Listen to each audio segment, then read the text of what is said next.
Vamos ahora de inmediato ya con nuestro segundo invitado, Claudio. Que es Luis Lucero. Luis Lucero, secretario general de UDAP, nacido en el departamento de Hachal, fue delegado escolar en el año 1990, estuvo como docente en la Escuela Agrotécnica Monseñor Videla Cuello, también en la Escuela Segundino Navarro de Santa Rosa. Al frente del gremio acordó con el gobierno de San Juan el proceso de regreso a la presencialidad plena. Buen día, Luis. Hola, Luis. Un placer tenerte nuevamente acá en Redacción San Juan. Hola Jorge, Claudio, buenos días. Podemos decir No, que el placer es mío. es uno de los pocos amigos que tenemos acá en la casa. ¿Sí? ¿Tiene pocos amigos? Pocos amigos acá en la casa porque vienen, no traen nada. Pero el señor Luis sí, cada vez que viene trae una voz de alegría, de optimismo. Pues, mira, ahí está con las planillas, los papeles, todo. Tiene una ayuda a memoria ahí. Para explicar todo. Sí. Es muy valioso eso. Estábamos hablando en la presentación del regreso a la presencialidad. ¿Cómo fue? ¿Cómo se negoció? ¿Cómo estamos? Este es un proceso largo, es decir, ninguna de las decisiones que se tomó en pandemia, sin ninguna alusión personal, vino tomada de los pelos. Entendemos que lógicamente fue una tarea que se dio bajo el marco de un trabajo muy consensuado. Es decir, un consejo que participó desde marzo del año 2020, donde intervinieron todos los actores que tienen que ver o que tienen incumbencia con educación, ¿no? Es decir, Ministerio de Educación a la cabeza y obviamente Salud Pública, que es la que va dando los lineamientos y las sugerencias básicas y fundamentales. Secretaría de Transporte, de Seguridad, Desarrollo Humano, los sindicatos, y hay un comité que es el Comité COVID, que lógicamente trabaja con especialistas. De manera que en este proceso no se dejó afuera a los actores principales, que fueron los docentes, y que lógicamente también estuvieron los alumnos y también tuvieron voz y participación, obviamente, los papás. De manera que este fue un trabajo que permanentemente dio pie a reunirnos. De hecho que en lo que va del año, de febrero a la fecha, nosotros hemos homologado 31 actas de trabajo y de acuerdos paritarios. ¿Sí? De febrero de 2021 a 28 de agosto. 31 años. Se reunieron todas las semanas prácticamente. Prácticamente. Pero en ello, ¿qué es lo que logramos? A veces te podés juntar a discutir, pero cuando no hay conclusiones, cuando no hay resultantes, son reuniones vacías. Claro. Acá no, acá se trabajó primero con una titularización que dejamos plasmado alrededor de la posibilidad de que titularicen 5.000 docentes en el nivel medio, en todas sus modalidades. Eso no solo les garantiza la estabilidad al trabajador, sino también le garantiza la carrera. Y también se produce un ordenamiento dentro de las plantas orgánicas funcionales. ¿Y para qué nos sirve esto? Bueno, lógicamente el ordenamiento ya lo va planteando, pero yo creo que nosotros en un futuro tenemos dos cuestiones rápidas a resolver. Nos da pie todo esto. Una es justamente a que los procesos de titularización estén enmarcados en las normas legales vigentes, ¿no? Es decir, el estatuto. La ley 64H, que es la provincial, y oportunamente la 14473, que es el estatuto nacional. Claro. Por un lado. Y por otro lado, comenzar a resolver temas que son históricos, ¿no? Es decir, empezar a concentrar, sobre todo para el docente horas cátedra, ¿no? Es decir, que tiene una problemática muy particular, que es el famoso trabajador o docente taxi. Claro. ¿No? Que recorre 5, 10 y más establecimientos educativos. Que va de un lado para el otro. Para poder acumular la cantidad que la normativa le permite de horas, ¿no? Es decir que es un avance muy importante. La titularización de los cargos directivos y jerárquicos del nivel medio, que esto nunca se hizo, bueno, estamos encaminados en eso. Hubo titularización de docentes con problemas, con una patología X que hoy los tiene dentro de una docencia pasiva. La reserva para los docentes, que fundamentalmente aquellos que fueron transferidos de nación, que bueno, ahí se generaron dos problemas graves, ¿no? Es decir, primero, cómo llega los docentes a la provincia, transferidos, y con los recursos, que fueron cero. Eso es lo que generó, digo, un desparpajo en el sistema educativo que cuesta poder acomodarlo en razón de los fondos con que cada provincia debió y debe afrontar, digo, esa aceptación de las transferencias, ¿no? Primero, el gobierno de facto, las escuelas primarias, después en la década del 90, el secundario, etcétera, etcétera. Entonces, bueno, después hemos trabajado, por ejemplo, con programas nacionales que evidentemente muchos fueron dados de baja, salvo en San Juan. En San Juan pasaron algunas cosas importantes, ¿no? Es decir, el fondo compensador era, la palabra lo dice, la denominación lo dice, compensaba salario. Sí. Era un programa con fondos nacionales que quedó sin efecto, salvo en San Juan, que lo pudimos incorporar en el recibo de sueldo. Y no solo porque es plata del salario nuestro, sino que además beneficia terminó beneficiando a aquellos que se jubilaban, ¿no? Después... ¿Eso fue qué año? ¿Cómo? ¿Qué año fue eso? 18. Sí, aproximadamente. Por ahí, 17, 18. Después se incorporó, por ejemplo, los CA y los CAG, ¿no? Con los centros de actividades infantiles y juveniles, programas muy importantes. Había uno en cada departamento, un CA y un CAG, que le daba la posibilidad a los chicos de poderse vincular nuevamente con la escuela, que trabajar en alguna, o estar dentro de una actividad que lo alejara de cuestiones ociosas, ¿no? Sí. Y justamente estaban enclavados en lugares más críticos, con mayores problemas en la sociedad, el poder adquisitivo y demás. La verdad que, bueno, esos docentes que llevaban ya tiempo en eso se los pudo incorporar por programa, interinos por programa. Pero también hicimos lo mismo con coros y orquesta. Docentes que llevaban mucho tiempo. ¿Y cuál es el beneficio para el docente? Bueno, sale de un programa donde hay un contrato para ingresar al sistema en un interinato.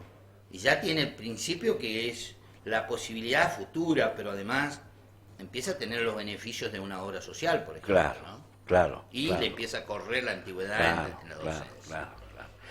Luis, y con este proceso que han decidido ustedes con el Ministerio de Educación y demás, ¿están conformes? ¿Les parece bien?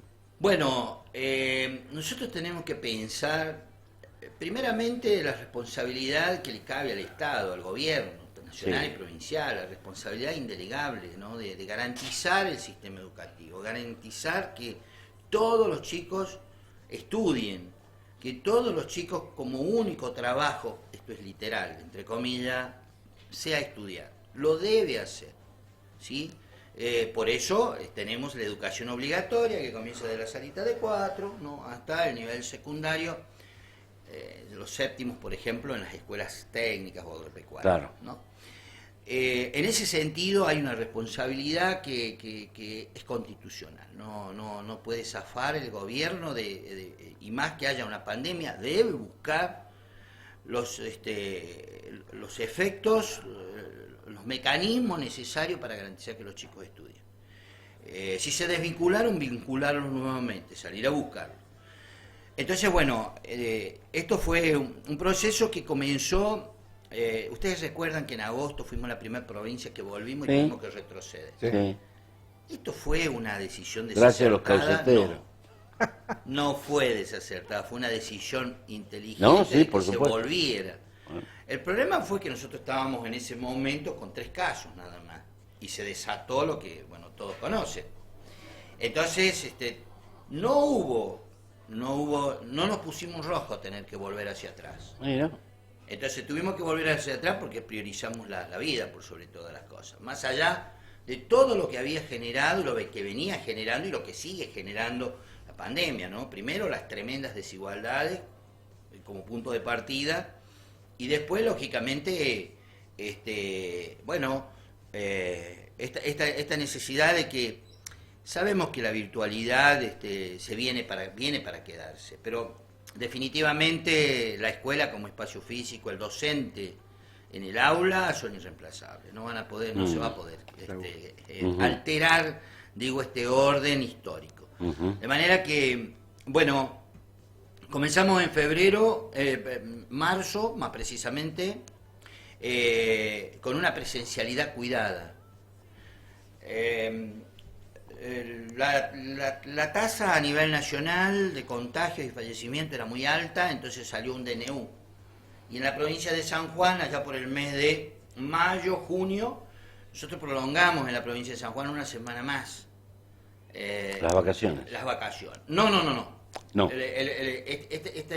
Esta suspensión, esta vuelta a la virtualidad que se había dado, ¿no? Bien. Sí, con muchas restricciones y demás. Sí. Pero en la provincia de San Juan se aplicó exactamente en el marco del DNU nacional la misma normativa ajustada en la jurisdicción. Pero bueno, en educación nosotros impulsamos una semana más y volvimos a una presencialidad, pero ya era cuidada y voluntaria. Sí, voluntaria. Pero siempre monitoreando todos los sectores, porque no volvía, había un sector que no volvía, porque decidía el papá que no debía volver, porque tenía miedo, porque por muchas cuestiones, algunos entendían que no estaba garantizado como para poder volver. Bueno, claro. Tomaron esa decisión y se buscó el mecanismo necesario para que esos chicos tuvieran dentro de la virtualidad la posibilidad. Vimos que estaba muy débil, porque muchos papás no se acercaron, no se arrimaron a la escuela a decir, mi hijo no va a ser ni virtualidad, ni a buscar la guía, ni a nada. No, claro, bueno, ahí se producen las desvinculaciones. Claro. Llegamos al mes de julio, y en el mes de julio se tuvo que volver a actuar de nuevo pensando en este tema. Entonces, se adelanta el receso, se modifica el calendario escolar, bueno, y se trabaja a través de un programa, que es el PRASIR, para un fortalecimiento pedagógico, no solamente para los chicos que estuvieron, que lograron objetivos, sino para aquellos que se desvincularon y debían llegar. Claro. Bueno, este proceso fue hasta el 2 de agosto, donde se vuelve nuevamente a una presencialidad cuidada. Ya no era voluntaria, cuidada. Obviamente que seguimos avanzando en esto de tener mucho cuidado con las definiciones que iba dando en principio salud pública. ¿Y cómo se cuidaba? Bueno, con los aportes del Ministerio de Educación hacia las instituciones educativas, con los protocolos en las instituciones educativas, las plataformas Cuidar Escuela, que era la información que se suministraba desde la escuela hacia el ministerio, nosotros podíamos ingresar como sindicato, pero también se cruzaba con la información en el ámbito nacional. Es decir, que estaba todo monitoreado. Y en ese sentido, bueno, había un amesetamiento que nos tenía ahí entre 400 y 500 casos, y bueno, luego, obviamente, la vacunación era en paralelo lo que la provincia acertadamente había decidido. Dentro de la esencialidad, todos somos esenciales. Sí, claro. Para Lucero todos son esenciales. Sí, todos. No un sector. No sino todos. podemos faltar en ningún lado. No, todos son necesarios. Y en ese sentido hay una prelación. Y el gobierno dijo, primero salud pública con la inoculación, segundo el sector de seguridad y tercero los docentes. Ahora bien, las normativas planteaban con la primera vacuna se volvía, con 14 días se volvía. Bueno, habían provincias que con la primera vacuna fueron inoculadas e inmediatamente volvieron. San Juan se tomó con mucha precaución, se evaluó, se analizó, siempre con la presencia, digo, soy reiterativo, pero salud pública está permanentemente en esto.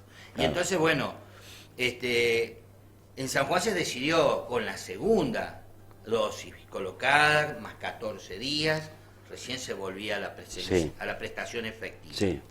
Entonces, bueno, de ahí surge ya una pendiente descendente de la tasa, de hecho que en el día de ayer tuvimos 95 casos con un fallecido. Esto evidentemente, más la vacunación, más el avance de la vacunación Y obviamente algunas cuestiones que nosotros hemos dejado plasmado como gremios, que den garantías necesarias y suficientes para poder entrar en este proceso de presencialidad cuidada, plena, lógicamente se hace a través de un proceso muy cuidado, muy progresivo. Por eso se comienza como una espiral desde afuera hacia adentro, desde las zonas alejadas, donde lógicamente hay menos alumnos, claro. Menos alumnos, las matrículas son más bajas, los establecimientos están más distanciados, pero siempre dentro del protocolo, es decir, con el cuidado lógico que deben tener. Está bien. Y entonces Luis. se busca llegar al centro para que fines de septiembre, primero día de octubre, bueno, se pueda consolidar esta vuelta plena, ¿no? El tema es saber si va a alcanzar, ¿no? Para completar los contenidos priorizados, por lo menos. Bueno, cuando yo hablé al principio del receso de invierno que se adelantó al 5, Sí. Tenía un propósito, no solamente tratar de adelantarlo por el tema epidemiológico, sino también porque era necesario empezar a regular el tema del calendario escolar para no sobresaturar ni al docente, porque hay que respetar, nosotros hemos dejado homologado también que hay que respetar todos los acuerdos paritarios 2020-2021 en el ámbito nacional, con aplicación en las jurisdicciones, del tiempo de prestación del docente y su tarea, como primera medida. Y después, obviamente, el alumno, ¿no? Es decir, no sobresaturarlo, porque tampoco va a servir eso. De manera que el calendario escolar se ajustó de manera de que aquellas actividades pedagógicas, administrativas y demás, que debían correrse, se hacían, no eliminar, correrlas, a los efectos de que se pudieran garantizar los 180 días de clase. Y en eso, bueno, se prolonga el ciclo lectivo un poquito más. Es decir, chicos de nivel inicial, de educación especial, llegan hasta el 7 de diciembre, mientras que el nivel primario, el nivel secundario, hasta el 17 de diciembre. Luego, obviamente, a partir de los últimos días del mes de diciembre, el receso anual ordinario, como corresponde para los trabajadores de educación. Bien, estamos pasados de tiempo. Sí, yo le diría si quiere una última pregunta. Sí, cómo no, por supuesto. Sí, una sola pregunta, Luis, en lo posible breve. Hay un caso de una docente en Loma de Zamora, en La Matanza, que se pone a discutir con un alumno. Yo no voy a entrar en el fondo de la cuestión, tampoco voy a entrar en la cuestión política de decir fue promocionado por ciertos y determinados medios que no se ocuparon de lo de Neuquén ni lo de Chubut, hablando de problemas de los docentes, ni cuántos otros problemas que han tenido los docentes, no se ocuparon de eso, se ocuparon de esto, porque les convenía para la campaña. Entonces tampoco quiero entrar en eso. No quiero entrar en el mensaje tampoco. Quiero entrar en la situación dentro del aula, entre el docente y el alumno que piensan distintos. ¿Cómo lo ve usted eso? Primero hay una investigación que se está haciendo y que me parece necesaria, tomó estado público y bueno, habrá que demostrar qué sucedió. Pero es verdad que nosotros, primero hay una cuestión que creo que en este país la historia nos ha sometido muchas veces a la mordaza, al no discutir, al no decir. Sí. Obviamente siempre cuidando no pasarse de la raya, haciéndose cargo de lo que uno dice. Bien. Pero creo que Y los respetando gobiernos de lo que dice el facto, del otro. Claro, pero sin embargo los gobiernos de facto nos censuraron, ¿no? Sí. Es decir, tuvimos Sí. la posibilidad de tener poca expresión, de poder ser escuchado, como primera medida. En segundo lugar, a mí me parece muy interesante lo que manifiesta Jorge. Yo personalmente me tomé el trabajo, y esto no tiene nada que ver con política, yo hablo mucho, y además de hablar mucho, no tengo filtro. Sí. Yo me tomé el trabajo de buscar la información donde se había centralizado. Infobae, TN, Clarín, Nación, me dice mucho, me dice bastante. Justamente son los medios que tampoco le dieron fuerza a lo que sucedió hace poco en la localidad de San Roque, en Neuquén, donde volaron 3 docentes en un albergue. Donde el año pasado en la provincia de Buenos Aires una compañera voló por los aires por preparar, digo, con otro, Comida. con un auxiliar, preparar la leche de los chicos. Los compañeros de Chubut que venían, digo, de hacer un reclamo, una protesta, donde hoy Arcioni lo estamos cuestionando porque el lunes 30, va a procesar a 6 compañeros docentes. Digo, por eso le estamos pidiendo eso. Eso no sale. Eso no sale. Eso no sale. Yo creo que tenemos que parar el tema es decir, no tomarlo como marketing político, porque en definitiva le hace daño. Ellos no apostaron a la política, digo, de acompañar un proceso de hacer. No dijeron nada cuando se redujo el presupuesto de educación, no dijeron nada cuando no se construyó, cuando se dejaron sin efecto los programas educativos, no dijeron nada cuando no se hicieron las 3.000 salitas. Digo, son situaciones muy tristes. Digo que no se preocuparon con la pandemia de los compañeros que salían a preparar la leche en los merenderos, en las ciudades o en los lugares más complejos. ¿El debate está bien dentro del aula? Los chicos lo preguntan. Yo estoy totalmente a favor de la aplicación de la educación sexual integral. Bien. Digo, el fracaso que suceden, las consecuencias de no... Obviamente, dentro de un marco responsable y la idoneidad de quien lo va a trabajar.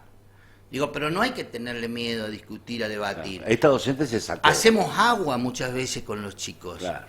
Bueno, pero habrá que verlo, por eso está la investigación. Está muy bien. Luis, siempre es un gusto charlar contigo.